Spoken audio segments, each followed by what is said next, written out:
Welcome to Lumen, a podcast that sheds light on mental health, relationships, and what it means to be human. I'm Christopher Mooney, LCSW. And I'm Kenyon Phillips, LMSW. Each episode, we unpack psychological patterns that affect our relationships.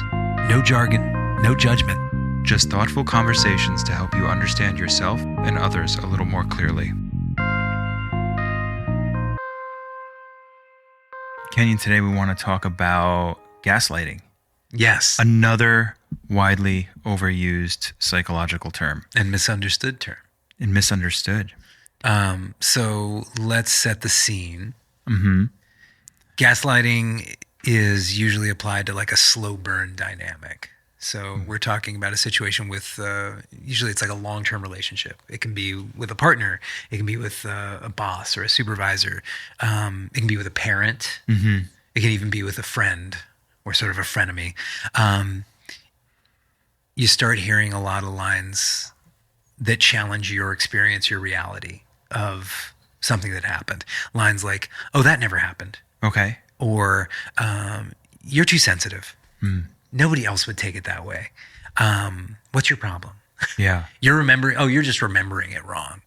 And so over time, if we're the person who's being targeted with those kinds of comments, and we move from like, oh wait, that wasn't okay, and saying something and speaking up and defending ourselves to the person, we move from that place to a place of maybe I am crazy. Oh. Like really questioning our own reality. Yeah. Maybe my memory really is the problem. Maybe I shouldn't trust myself or my reactions. That's the red flag of gaslighting that we're talking about today. It's not a simple argument. It's not a little difference in memory. It's really a slow, very deliberate, very malicious bending of someone's sense of reality and trust in themselves. Yeah. This kind of, it sounds like a real dark manipulation. Yeah. So it's, I hesitate to use the word evil when we're talking about human behavior. Sure. But I mean, this is up there. This is up there with evil behavior, right? Yeah. This is rough. Like molesting kids. It's bad. It's right. A bad one. So I want to talk a little bit about maybe where the term gaslighting came from, because it kind of explains that. I think the true kind of like a lot of people don't know the origin of the word. Yeah. So it was actually from a 1938 British play called Gaslight. Right. And then more famously, that play was made into a movie. From the 40s. In the 40s, 1944. It was a movie starring Ingrid Bergman. Nice. And in this movie, in the story, this husband manipulates his wife into doubting her sanity. Right. So that he can cover up all his crimes. So like that kind of evil behavior we were talking about. And this included literally dimming the gas-powered lights in their home, and then denying that the lights had ever changed when she noticed it. And over time, she really started to believe that there was something wrong with her. And psychologists and public adopted that term then, gaslighting, as a term for the specific pattern of manipulation, of psychological manipulation, where you make someone question their perceptions, memory or reality. Right. And then it first kind of appeared in print in the 60s. And since then, and really where it became widely used, was in the 2010s. Last couple of years, not too long ago. Yeah, I think we started to hear it a lot during like the teens, and then I think it's just continued. And I think you and I probably hear this all the time in sessions and outside of sessions even. Definitely hear it on the TikTok. Yeah. But I mean, there's an upside to it that it was, I mean, like when these terms are out there in the public consciousness, the upside is that survivors of actual gaslighting finally have a language for, they have a term for this very, very, very confusing, type of psychological abuse. Yeah. Which we had talked about before, right? When we talked last time about trauma, and we've talked about boundaries before, but when we talk about trauma, I think that was like the word trauma or post-traumatic stress disorder, when we start looking at the diagnoses that go along with it, right? that gives people who have truly experienced overwhelm, trauma. like the trauma as like where your nervous system can't process what's happening to you. Right. That gives them a word, a definition, something to identify and say, this is the thing that's happened. When it's overused, much like the term gaslighting, because this is a real phenomenon.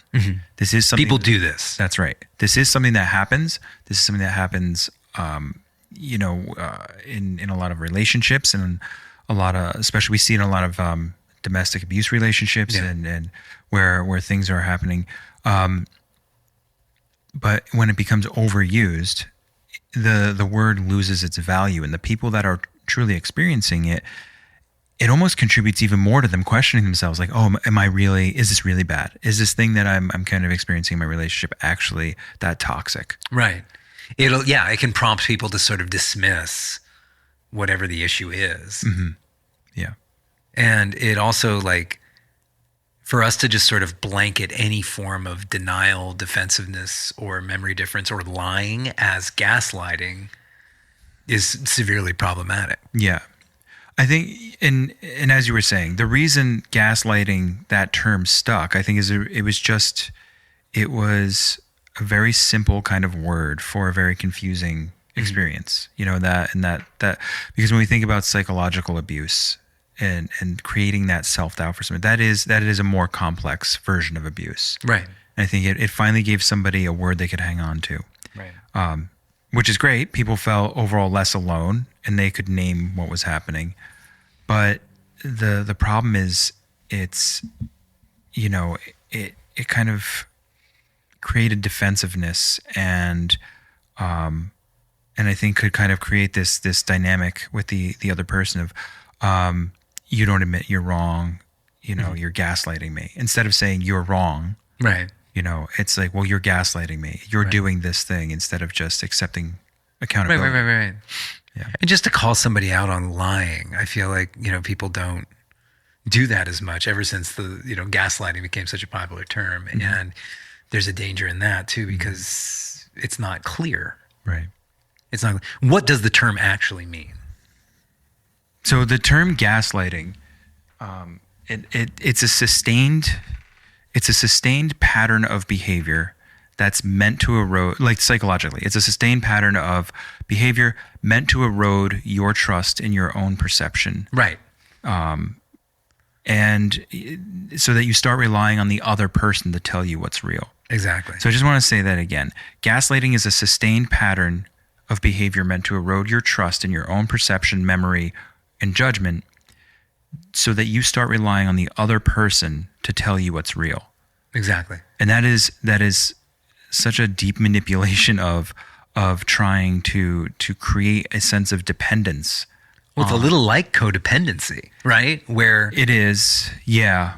Codependency in the sense of, whatever kind of a day you're having, that's the kind of day I'm going to have. Right. I'm going to allow my reality and my experience to be manipulated and dictated really by whatever your reality and experience are. Yeah. The difference is if I exploit that, that's gaslighting. Right. So if I know, if I've created that dynamic and I'm aware of it, right.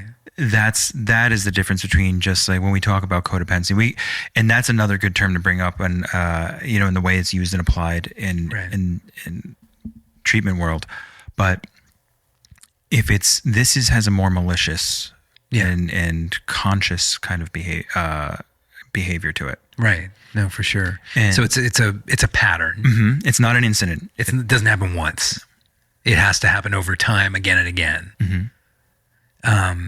And because it's a pattern, that's how we move from we start doubting ourselves more, looking to the other person more, the person who's gaslighting us more to dictate our reality. Right.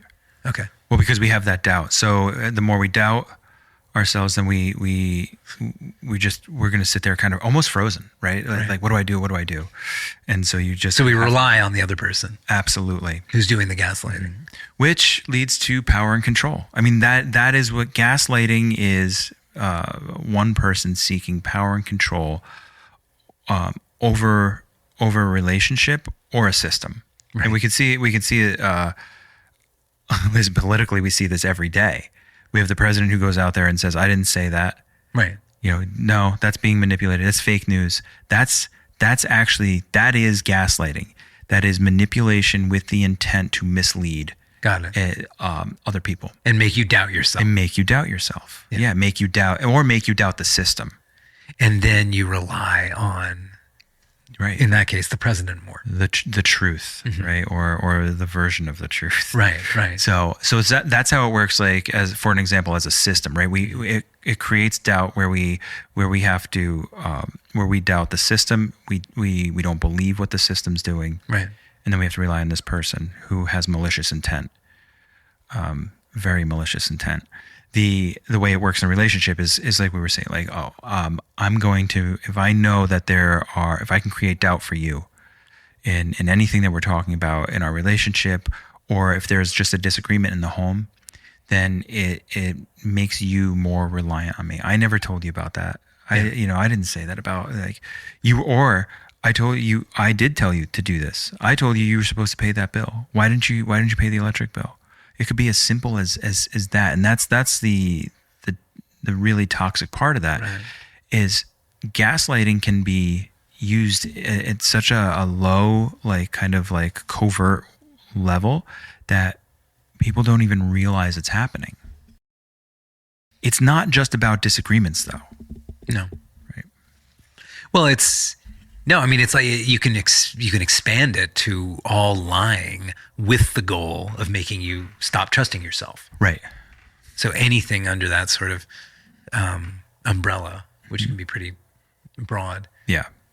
I keep thinking about, I was a huge Roald Dahl fan as a kid. And there's this book, lesser known book, The Twits. Yes. Do you remember that? Love that book. I loved it too, because it mirrored my parents' marriage. These people who are married to each other and hate each other and torment each other. And there's one scene in the book where the wife starts chopping off a little bit of the husband's. No, she starts adding a little bit of length to the husband's walking stick. That's right. And tells him he has the shrinks. He's getting shorter. Right. You have the shrinks. And meanwhile, he's like, what? And he's looking to her. He has to look to her to confirm that. Right. And she's just really, just abusive. It's just torment, right? But it always made me laugh. Yeah. Gaslighting isn't funny. No. But Roald Dahl made it funny. Roald Dahl, yeah. He was very dark. Extremely dark, yeah. We should do an episode on just the writings of Roald Dahl. Yes. And the psychological understanding of that. Let's talk a little bit about what gaslighting is not, because I think that's really what we have to look at, because we hear it on social media, we hear it in the public. Everybody just says, "Oh, that person was gaslighting me. They're gaslighting me." So let's talk about what it's not. And and this kind of like mirrors a lot of what we talked about with trauma. There are hard relationships in life. There are painful relationships. There are experiences that we have that we just don't like. When we have an exchange that we don't like, just because there's a disagreement, that does not mean that we are being gaslit. Yes. Right? Yes. So just because somebody is being defensive so say you call somebody out, just because they're being defensive and refusing to apologize and accept accountability or responsibility for what they said or their actions, that doesn't mean we're being gaslit. Interesting. Right. Yeah. So if you do something and I don't like it, and I say, Kenyon, that was really offensive. I would like you to apologize to me for that. And you're like, yeah, I'm not apologizing for that. Like, that's how I felt. That's what I wanted to do. You're not gaslighting me. Got it. Just because you're refusing to apologize. Because I'm not manipulating you into doubting yourself. No, you're just not apologizing. You just don't want to accept responsibility. Yeah, I'm being defensive. Sure, yeah, right. Which is fine. If that's your MO, you can be defensive. Right. But right. Another one is like when that's not gaslighting is I just remember that event differently than you do. Yes. And I'm actually being honest. Like, no, I didn't. I really don't remember saying that. Yeah.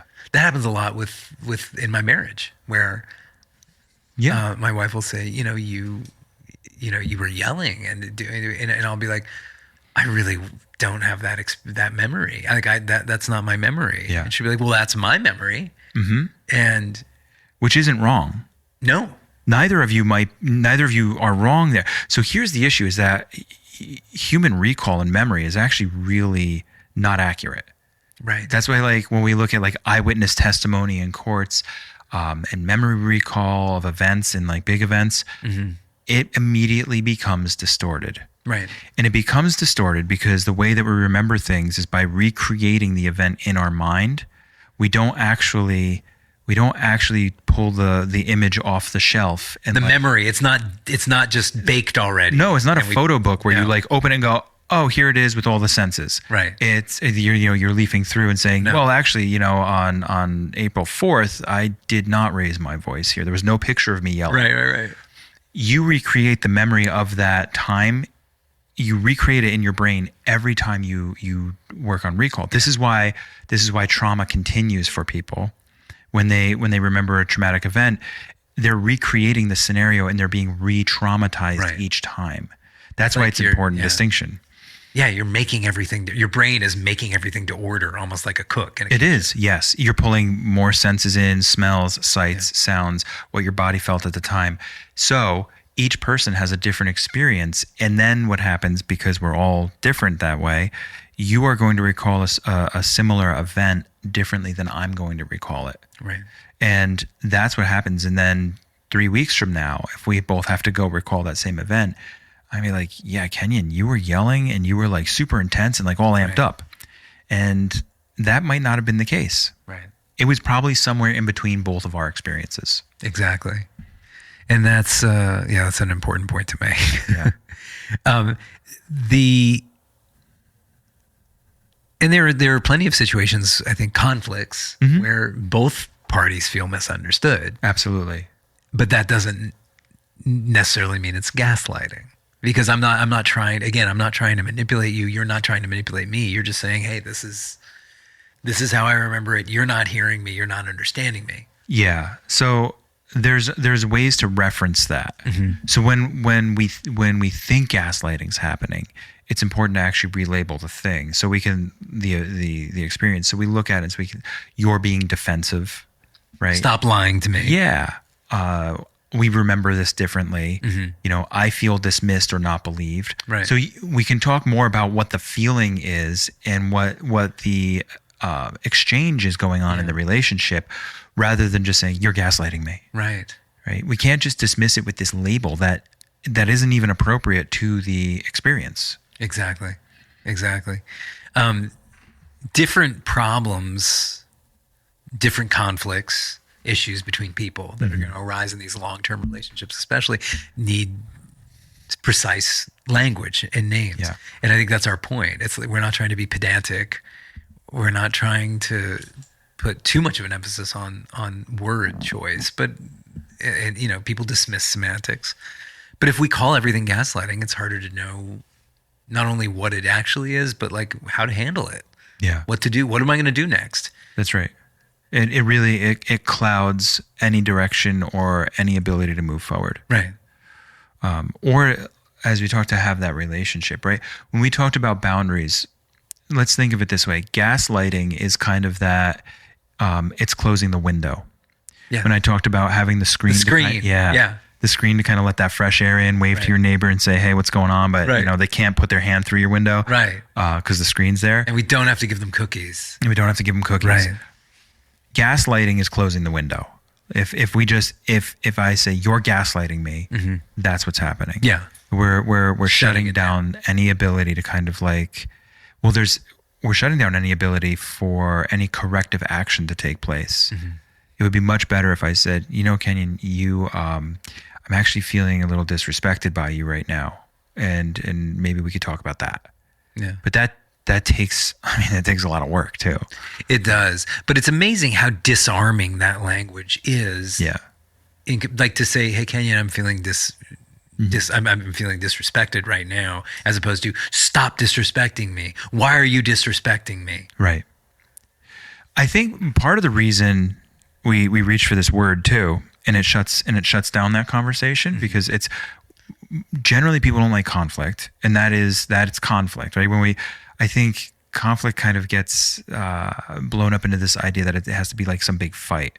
It's not. Conflict is just some disagreement, some kind of something where we just don't align on our view. And that happens in any relationship. That is a natural human condition to have conflict of like how we see things. What happens then is that we get defensive, right? We start to get that kind of like fight or flight, kind of like a discomfort, a little anxiety. And when we're being gaslit, when this thing is actually happening to us, we start to have these feelings of like the self-doubt, the sensitivity, maybe I'm crazy. There's like this fog after conversations. Like we stop trusting ourselves. We do. What did we talk about? What, Now that when you say that, the thing I'm hearing is fear. Absolutely. If I stop trusting myself, I can't walk outside and navigate the world. I can't even navigate the inside world or my own world without having a little bit of anxiety. Totally. And we know what happens when we have anxiety. We start kind of like shutting down. We start reacting to things. Yeah. We close off relationship. It becomes very maladaptive, very unhelpful. You effectively become helpless because we become so reliant upon the person who's gaslighting us. That's right. Over apologizing. That's another way, that sort of symptom of being gaslit. Yeah. Here's your Roald Dahl term, the shrinking. You've got case of the shrinks, right? Yeah. Shrinking is when we talk about it in like a clinical sense, it's that idea like retreating. Yeah. Becoming small. So not second guessing yourself. That's right. Not speaking up. Maybe he was onto something there. I think he was definitely onto something. He was onto a lot. Yeah. And then what happens is we start to just trade our reality for the other person's. Right. And we don't get to live our own authentic life. Right. Which we've talked a lot about. And when we think about, and I would ask people just to reflect on this, if your insides don't match your outsides, if you're not living authentically, if you can't live your own life, what does that feel like? What feelings does that elicit? What sensations happen? And how do you like go through your day then? I think you go through your day in a fog. Sure. It's like there's a serious disorientation where, nothing when you don't trust yourself. I had an experience with an abusive partner many years ago where she over time eroded my trust in myself by telling me I was stupid and I couldn't handle anything. And I did believe it after a while. I got to a point where I was like, oh my God, I can't even book a plane ticket.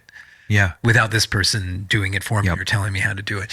And so, it is, I remember just kind of feeling like everything is too overwhelming. I'm going to dissociate. I'm going to be in a fog all the time. That fog, and that also leads to some confusion too, right? Yeah. If you routinely like leave a conversation, you're like, what just happened here? And I don't even know like where I am in this whole thing. That anytime we leave a conversation, we're genuinely confused like that. I remember there were two physical kind of scenarios that I was always taught were like really good red flags for when you're dealing with somebody who's really toxic or manipulative.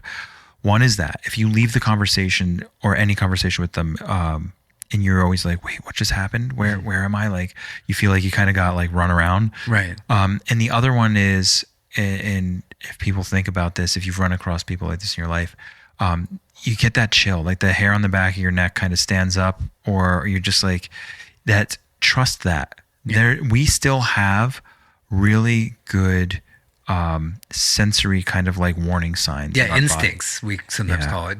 I was looking for that word. I was like, what? Oh, yeah, it's instincts. Just think of the Cuba Gooding Jr. film. But we trust that. Yeah. Those and that's what happens if we leave a conversation with either of those feelings, like huge red flag. Gaslighting will do that until you start to doubt it, right? So if we're having that constant thing, you're like, wait, what's going on? Why this isn't right. I know this wasn't the reality. Right. Yeah. Right. Yeah. And we talk a lot about how these psychological experiences actually affect us physically. Gaslighting does that too. We experience knots in our stomach. That stomach drops, right? You feel that that really kind of like pit. Maybe tight chest. It just nothing matches that spoken kind of like content. It doesn't match what's being said. I've even seen cases where people are, they talk about having panic attacks. And it's actually the result of somebody having gaslit them to the extent that they don't trust themselves at all, and they feel utterly inept in the face of any sort of situation. That's right.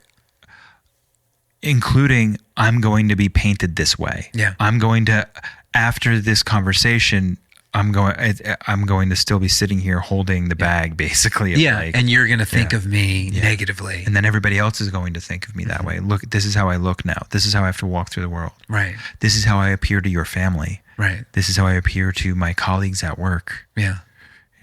No, it's really... It's really malicious. The more we talk about it, it's like this toxic, just really, like you said before, evil. It does. Yeah. It does feel a lot like evil. And the context in which this takes place, we talked about them a little bit before, but I mean, again, relationships is you mentioned domestic abuse. Right.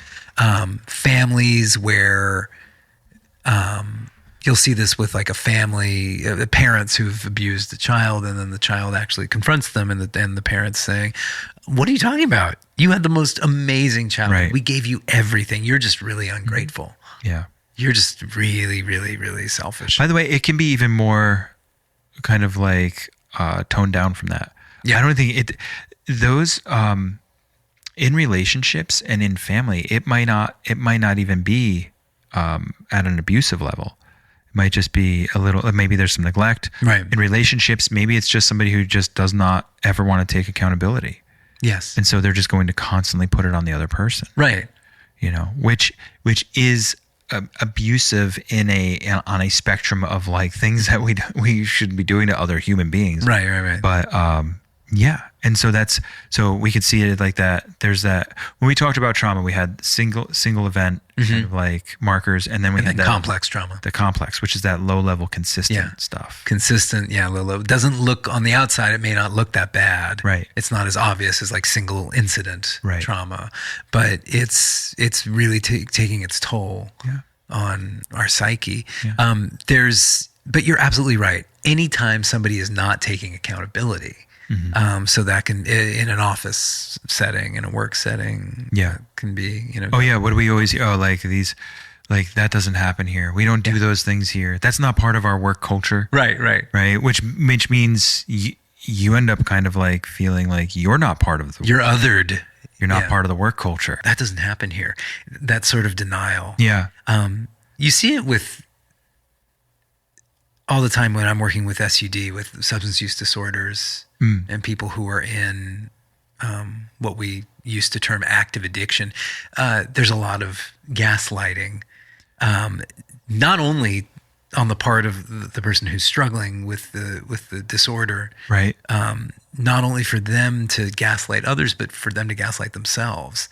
It's like a self-gaslighting process. It's really to protect whatever the maladaptive behavior is. In that case, probably like a substance use disorder. So, we would do this all the time when I was in a rehab, in IOPs. Like, let's take an inventory, we would call it, of how you used to act when you were addicted to this substance, when you were on it, and how would you rationalize it and justify it to yourself, saying things like, "Oh, it wasn't that bad. I never got in trouble. I never got arrested. Right. I wasn't stealing. Yeah, I wasn't stealing. I wasn't abusing anybody physically. So it sounds like it minimizes the impact that it might have on themselves and on other people, right? It does. And, you're exaggerating. I'm exaggerating. Meanwhile, your body has had this experience of, that's at least with substance use disorder, often traumatic. Of course. So your body's going to disagree with that. Yeah. So you're saying one thing to yourself, and your body's feeling a different sensation altogether. Right. And that misalignment it creates that discrepancy, doesn't allow someone to move forward, really. No. And it's funny because when we, I've worked in a lot of like substance use programs and rehabs and detoxes and everything, and it's everybody always looks like, oh, you're rationalizing, and it becomes like this kind of like fight back and forth. But right. When you think about really what's happening there, it is a.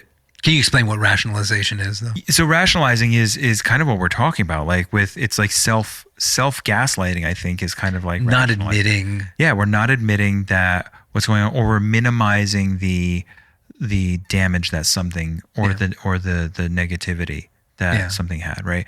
Like, I did this because, right? Or hey, I was using because I had really, work was so hard. I had to do this. It kind of uses it deflects accountability. It deflects accountability, or gives you an excuse as to why you were doing the thing. Right. Right. So we can let ourselves off the hook. Yeah. So it's deflecting accountability by minimizing the problem, right, and giving you, like, I guess, like what you would think would be a good reason to use. Right. Or a good reason to behave that way. Well, of course I did that. Look at what I was dealing with. Yes. That's rationalizing. And you'll hear that in all kinds of contexts. Sure. That's not just substance use. No, just to rationalize any or justify any type of, maladaptive behavior or harmful behavior. Right. It wasn't that bad. I don't do that all the time. Yes. Right. Yes. How I don't yell every day. Right. I only yell when the kids disrespect me. Yeah. Right. Yeah. And it's like, no, it's true. Well, it's like the fake apology, the non-apology. Yeah, exactly. I'm sorry that you think I was unreasonable, but the reality is I was dealing with so much stuff, and you were being really unreasonable. And what else was I supposed to do? Yeah. Yeah. You created this. Then the gaslighting starts. Yeah. Look, you kind of created this environment. Yeah. That's not how things happened. Yeah. You actually did this. I don't behave this way in a vacuum. No. You must have been, Ooh, there you go. It gets deep. So one of the things I want people to know too, and I think we've talked about this, is how do people deal with gaslighting if we think that that's what's going on? If we've made the determination that it's not just something we disagree with, it's not just somebody not accepting accountability. Right. Right. But if you're truly being gaslit, how do we deal with that? I think a lot of it is about defining your reality outside the dynamic.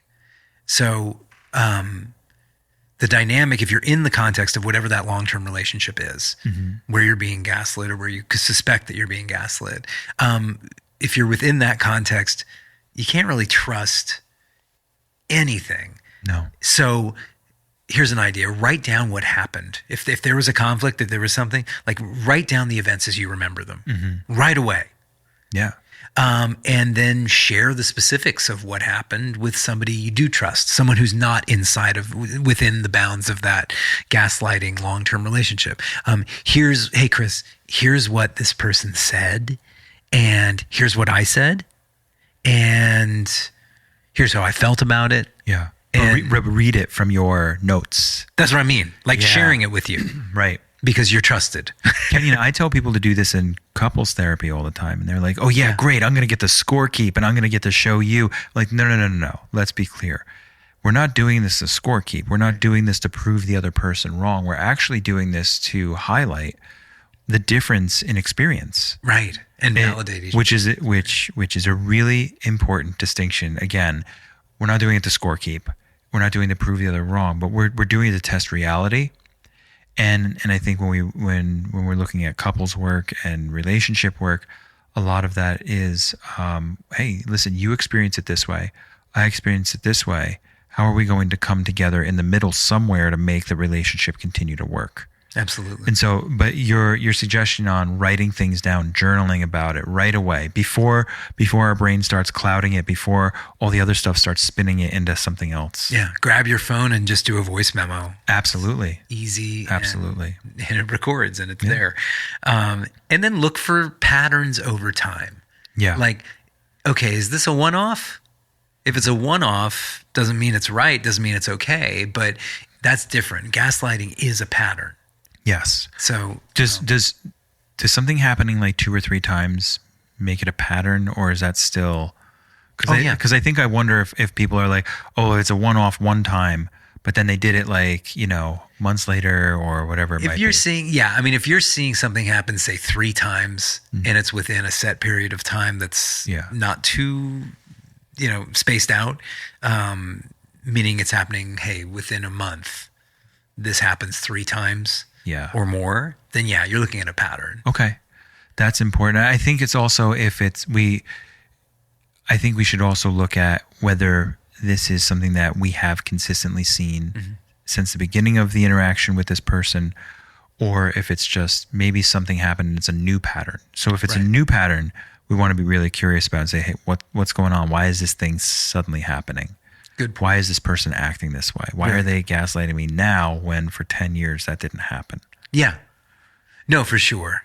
Because I think there's some events that can maybe contribute to this too. Yeah. The other thing I think too is, watch how you're talking to yourself. Oh, I love that. I'm so big on internal language. On the way we talk to ourselves. Yeah. I'm always going on about our narrative, right? Our story. We think about unhelpful thinking styles, right? So, but watch out if you find yourself saying, "Oh, I must be crazy," or "I'm just too sensitive," or "I'm making a mountain out of a molehill." Yeah. Any language that's putting yourself down, right, or sounds like that kind of self-doubt or that judgment. You want to shift to something that's more about the pattern, right? Oh, something about this interaction is making me doubt myself, and that matters. You said it earlier with the I statement. Yeah. I feel like maybe you're disrespecting me. You gave me an example, but use those I statements as a sort of anchor for how you talk to yourself and how you experience your reality. That's right, because it's allowing you to connect. We always want to be aligned, right? That internal, external kind of like thing. We want it to be as aligned as possible. So I statements do that. Right. This is why in clinical interactions in therapy, and I remember even when I was first starting off, I was always like, hey, use I statements. Use I statements. Don't say you. Don't say you. Don't say you. Use I statements for a reason. Absolutely. Because it's keeping it on what your experience is. Yeah. And I love that way that you said it before, like anchoring yourself in what your experience is. Yeah. Right. And that's what we have to, that's when we talk about grounding ourselves, being aware of what we're kind of experiencing. We want to be anchored or kind of like really kind of aware of where our feet are. Absolutely. And validated too. It acknowledges reality is subjective. Yeah. I have my reality that I'm experiencing right now. You have yours in a squeaky couch. Oh my God. And, and also the way you experience that squeaky couch is valid. Yes. And the way I'm experiencing this room and this reality is valid. Absolutely. The other thing we do, and this goes back to boundaries, and this is how we deal with gaslighting, is that we test the relationship. Right. And what I mean by that is that we can do this gently. We don't want to be like, you know what you do, like kind of like blow it all up. But we talk about it, and this is a communication thing. So a healthy boundary would be like, when you say this, like when you say X, I end up doubting my own memory. Right. And that doesn't work for me. Yeah. So you're drawing a clear line in the sand to say, the thing you're doing that makes me feel this way, or I end up having this feeling because you're doing that thing. You can't make me feel a way, but you say something, I end up feeling this way, right? And that doesn't work. So we need to figure out a different exchange. Exactly. And I want to go back because I made that correction there. When you do this, I end up doing this. Not when you do this, it makes me feel this way. Because I think all too often we blame other people. That's assigning blame. Yeah, we blame people for our own feelings, and your actions or the way somebody talks about something or behaves it certainly has an impact on how I feel. Right. But we have to be responsible for our own feelings and our own reactions to things. So that's why that's another place where words matter. So when you do X, I end up doubting my own memory about that, and that doesn't work for me. Absolutely. And then we watch what happens over time. Does the other person end up showing some curiosity about it or a willingness to understand, or do they continue to do the same thing? Right. Or do they double down and flip it back? Do they gaslight us about that too, which I think could happen. That could definitely happen. Yeah. It also takes the charge out of the exchange in a great way. So like, it reminds me of your definition of boundaries from last week. Like a boundary can be like, hey, the goal here is communication. Yes. The goal is for us to keep talking and to remain in relationship. And if you do this, I do this. Or so let's, figure out the solution. But again, that's taking it out of the context of shame and blame. Right. And that's not the goal here. No, the goal is to really address the phenomenon. Yeah. And what I mean by that shift it. Yeah. And it's to look at what the exchange is. When I say phenomenon, I mean the experience, the exchange. So then that's what the goal is. And to shift that, you're right. The other thing we have to do to deal with gaslighting or address gaslighting, if it is truly happening under the definition, is assess safety and what the options are. For sure. Because as we said, this is a real phenomenon. This is something that really happens, and it constitutes emotional abuse. It's manipulative. It is with malice, often, and so we need to name that, as you said, as emotional abuse and as real harm, and address that. Like, how are we going to address this emotional abuse that's happening? Yeah, and that's where, as therapists, we can come in with options. Hey, maybe if it's, if the gaslighting is happening in a couple, and say, hey, you know what, I think maybe it's time for couples counseling, where a third party can help, assess, like, oh, hey, you're not crazy. And yes, you are being manipulative. Yeah. Or say, actually, no, that's not a manipulative. This isn't gaslighting. What's going on? You're just arguing. Sure. Or so-and-so just doesn't want to apologize. Right. Or you, like you said, you're arguing. You just disagree about this thing. The thing that we really need to look at here is that we don't need a perfect label in order to get help. So if we're experiencing that, if we're experiencing gaslighting, we don't need to wait until we can kind of define it as that. If anybody is feeling those things, if they're doubting the reality in their relationship, if things are coming up like that, where you're like, wait, am I crazy? Am I questioning my own experience here? Get help. Yeah. Reach out, ask for help. You don't need to wait until you can clearly define that term to actually ask for help. Absolutely. And that's where having a trusted friend can also just be a huge boon, and protective factor. We talk about protective factors and risk factors. Protective factors literally help protect us when in the face of something like gaslighting and other experiences that are adverse experiences. A risk factor makes them worse. Yeah. But just having somebody to bounce your reality off of doesn't have to be a therapist. No, it doesn't. And I think for most people, often it's not. It's a close friend or a family member or somebody that they can just be like, can I run this by you? Yeah. Does this Am I crazy? Yeah. Yeah. Right. If I feel constantly, confused or small around somebody, that's enough. That's enough for me to take note. Right. If I always have that reaction around somebody, I need to look at that and go, okay, what's going on here? Why is this happening for me every time I'm around this person? Right.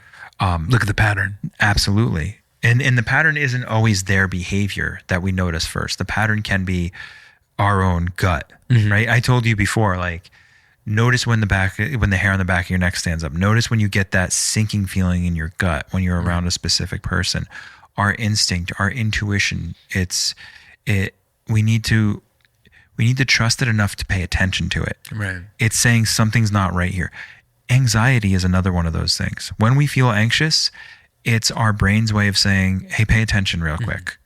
Just assess the situation. Maybe you don't need to continue feeling anxious, but just assess the situation because something here is telling your body that it's not right. Right. Trusting our instincts. And gaslighting is one of the worst things about gaslighting, I think, again, in terms of like adverse consequences, is we stop trusting our instincts. That's right. We forget we have them. Or we're told that they're not trustworthy. Right. That's the really toxic and damaging part, is that gaslighting is making somebody else feel like their instincts are not, they're not accurate. There's something wrong with them. Yeah, absolutely.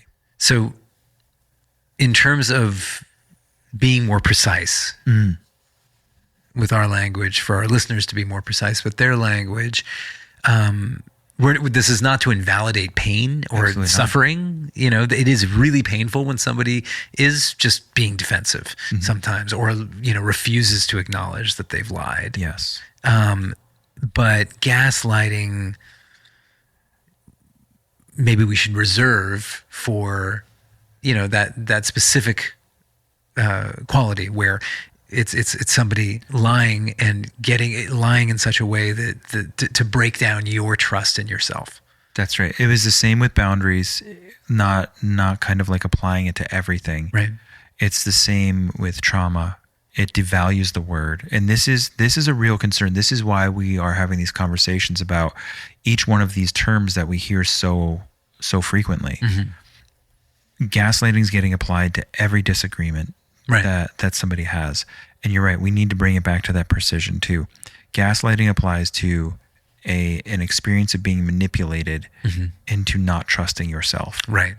That doesn't mean, like, just because I say, I don't like what you said, or I disagree with that I'm gaslighting you. This is, and it's a pattern. So it's a systematic erosion of, you know, a person's reality and sense of trust. Yeah.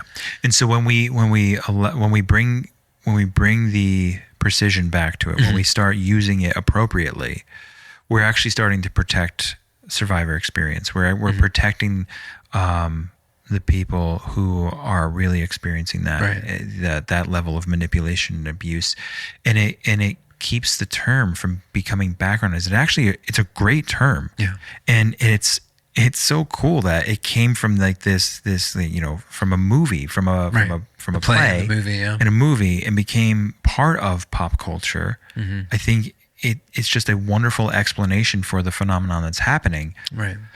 But we have to make sure that it is specific to the thing that's happening, right? And not just getting, you know, if it just becomes overused, it just becomes dismissed. Yeah. And then we have to go back to really trying to explain this really confusing experience for people. Right. And that's hard to do. Yeah. Right. As therapists, we do that all day. We're like, it's really what we do is in therapy is let's put a word to this really confusing and difficult experience that you're having. Yeah. In so many different ways, right? Depression isn't just one thing. It's this kind of like, you know, big picture of multiple experiences that we as therapists get to say, yeah, this sounds like this is something like depression. And for one person, it might feel and look like something different than the other person. Right. So it's the same with gaslighting. We want to be able to put the terms so that people will have a word to use, and that offers some relief then. Oh, I have this thing that I'm looking at. I know what the word is. Now I can actually plan on how to address it. None of us are being overly sensitive if we just want our reality to be taken seriously. Right. If I want you to take me seriously when I'm telling you about something that happened, I'm not being unreasonable. No. And I think it's important that we tell ourselves that we're not being unreasonable. And in terms of if you find yourself in a situation where you're just trying to decide if you're being gaslit or not, the question isn't, does this meet some kind of official gaslighting threshold? Yeah. The question's more just, what is this pattern doing to me? And how is my day-to-day reality being affected? How is my self-image being affected? Yeah. And then kind of like going from there. What am I going to do with that information? Because I think that's where a breakdown sometimes happens too. We might recognize a pattern that's happening. We might say, oh, I'm in this manipulative kind of like dynamic and it's hurting me. But there's still that next step of like, now what am I going to do with that information? And I think that's where therapy really can help, or talking to anybody, right? If you have somebody who's trusted, you talk about it, it's no longer your secret. It's no longer just something that you're experiencing on the inside. You're calling attention to the thing. You're calling attention to what's hurting you or causing a reaction. And then when you share it with somebody, you get to say, okay, well, yeah, I guess I kind of have to do something about it now, or not, or you could sit with it, but like, you don't want to sit with that. That's kind of, But it is so important, again, to move beyond the threshold of, that gaslighting relationship for a reality check. Yes. So a simple guideline is like, if the core issue is a disagreement, then name what the disagreement is. Mm-hmm. If the core issue is defensiveness, if somebody's being defensive, then name the defensiveness. Mm-hmm. If it's a difference of memory, like you mentioned that exchange with your wife, earlier, right? Like, I remember this differently than she did. Right. Name that. Just say, oh my God, yeah, I think we have two different recollections of that event. Right.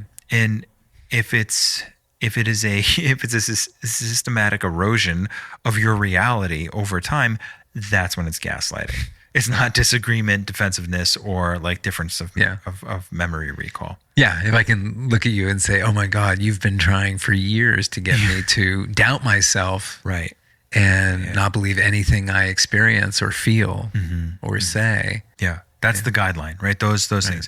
Name the elephant in the room. Name the thing that's happening. Don't just throw labels on it because they seem like they fit. Thanks for listening to Lumen. If today's conversation resonated with you, we encourage you to follow, review, and share Lumen with anyone you think would appreciate it. We'll be back soon with another conversation designed to bring a little more light to the human condition. I'm Christopher Mooney, LCSW. And I'm Kenyon Phillips, LMSW. Until next time, take care of yourselves and each other. Lumen is for educational and informational purposes only and is not a substitute for therapy, diagnosis, or treatment. If you're experiencing a mental health crisis, please contact local emergency services or a trusted mental health professional.